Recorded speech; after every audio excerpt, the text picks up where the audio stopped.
वासु अग्निविश्वरूपं तं वेद्वैभावतो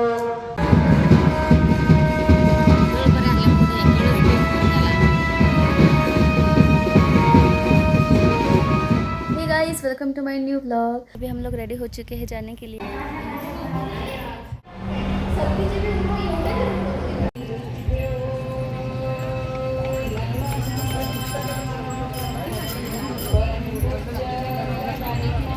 पादुका दर्शन सोहळ्यासाठी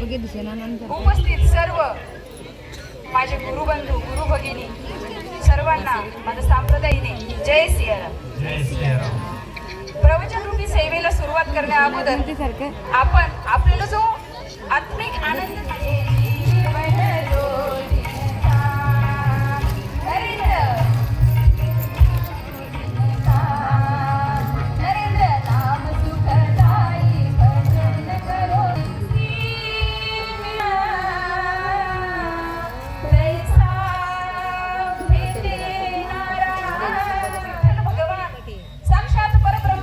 महाराष्ट्राचा आराध्य दैवत तू पांडुरंग परमात्मा करकटेवरी उभा विटेवरी सावळ परब्रह्म त्या मंदिरामध्ये त्याचं मन लागत नव्हतं का बरं माहितीये भक्ताच्या सेवेसाठी तो आसुसलेला असतो तो तत्पर असतो आणि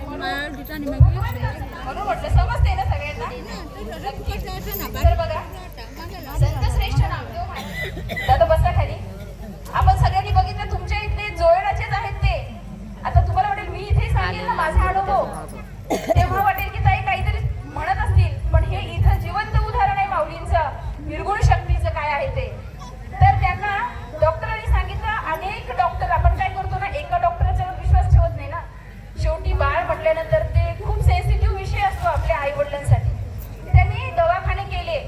तुमच्या जोयडामध्ये जे काही छोटे मोठे सगळे दवाखाने उभारते घातले सगळीकडे सोनोग्राफीचा जो रिपोर्ट आहे ना तो रिपोर्ट सगळीकडे म्हणजे मुलगा मतिमंद होणार किंवा ब्रेन नाही राहणार त्याला अपंग होणार असंच सांगितलं होतं पण जरी सुद्धा शेतून अपंग होऊन बसले बरं आपल्या सगळ्यांना अनुभव आहे हो अंतकाळीचे नाही कोणच नसते ज्यावेळेस दुःख येते ना त्यावेळेस कोण नसते फक्त तो एक असतो आणि तेच सत्य आहे आणि तेच तत्व आहे म्हणून आम्ही त्या नाणीचं केल्यानंतर माऊलींनी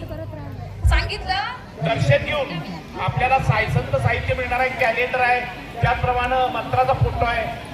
जपमाळ आहे असं विविध साहित्य आहे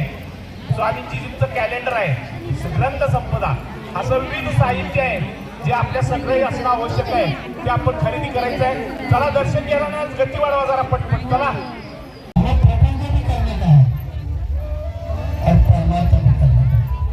होते होते ये मंदिर में जप करने का इसका